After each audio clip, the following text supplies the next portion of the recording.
النهارده انا جايه لكم فيديو جديد. انا مش عارفه بصراحه اقول عليها فطيره.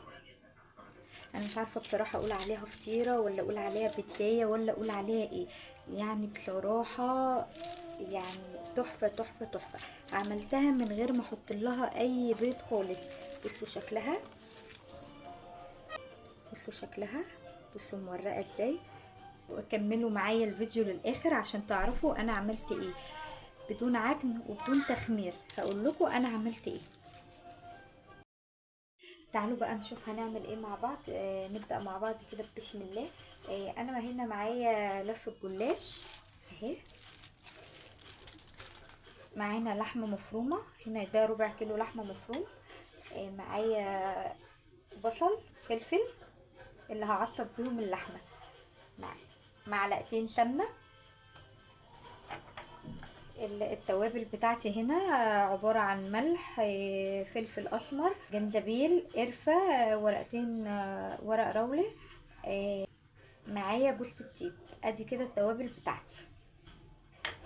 انا هروح اعصج اللحمه، وارجع اوريكم احنا هنعمل ايه الخطوه اللي بعد كده. انا هنا بقى حاطه اللحمه معايا على النار تتعصج. هنعمل بقى الخطوه دي مهمه جدا. هي دي الخطوه اللي احنا هنحطها على الجلاش بتاعنا. هتطلعه معانا مورق وهتطلعه معانا زي الفطير بالظبط. تعالوا بقى نشوف هنعمل ايه. انا هنا معايا كوبايه زبادي، هنزل عليها بمعلقتين سمنه. معايا هنا ده بيكنج باودر اهو. مش هحط اللبن كله، دي يعتبر نص كوبايه لبن. هقلب كده واشوف القوام بتاعي هيحتاج لبن تاني ولا لا.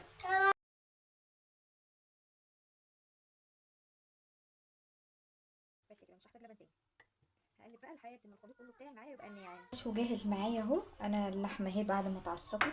معايا فلفل، معايا زيتون، الجبن معايا هنا ميكس جبن. دي جبنه شيدر كانت موجوده عندي. تمام. ادي كده الحشو بتاعنا.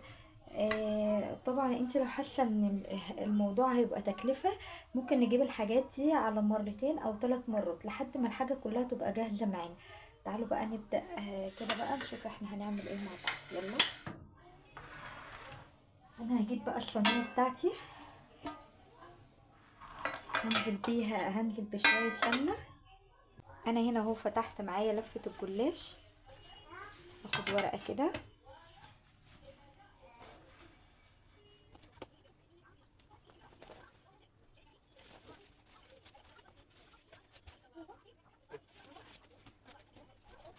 هنزل بقى بشويه من الخليط بتاعنا اهو اللي احنا عاملينه ده اهو.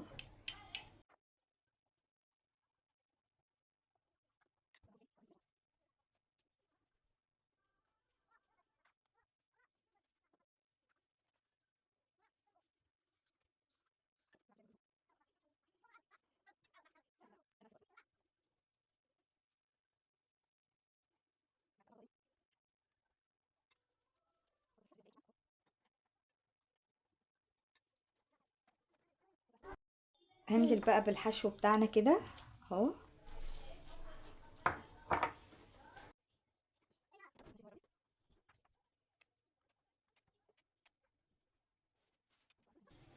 احط بقى الفلفل معايا،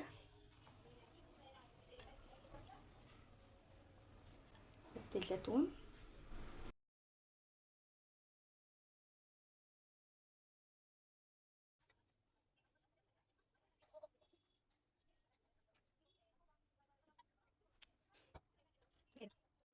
احط بقى طبق الجلاش وابتدي اقفل بقى.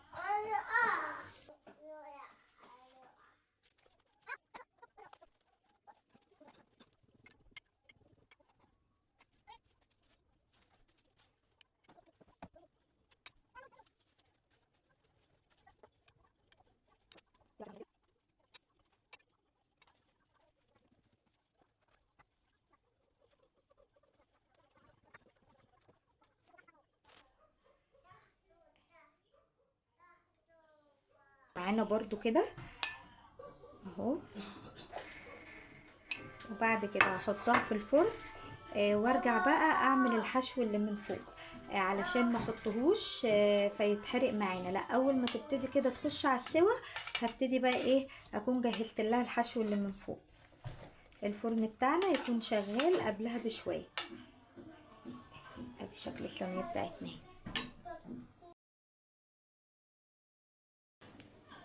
بصوا ده شكلها ما شاء الله كده لما خرجت من الفرن. طبعا كده هي لسه ما خدتش السوا الكافي بتاعها، بس انا قلت ايه عشان هحط باقي الحشو عليها. هنزل بقى كده بباقي الجبن. طبعا لو حطينا خطوة الجبن والحاجات دي في الاول ممكن تتحرق معانا. حط بقى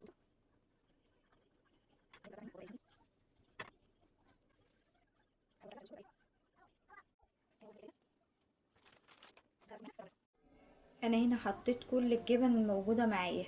تمام، هروح بقى ادخلها في الفرن تاني وارجع اوريها لكم ان شاء الله.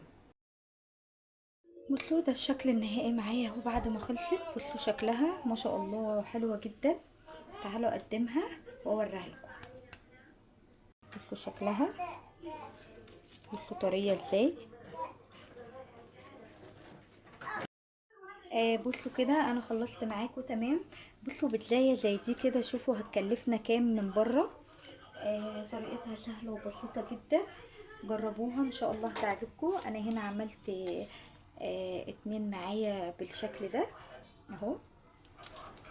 ودي شكل البيتزا معايا اهو.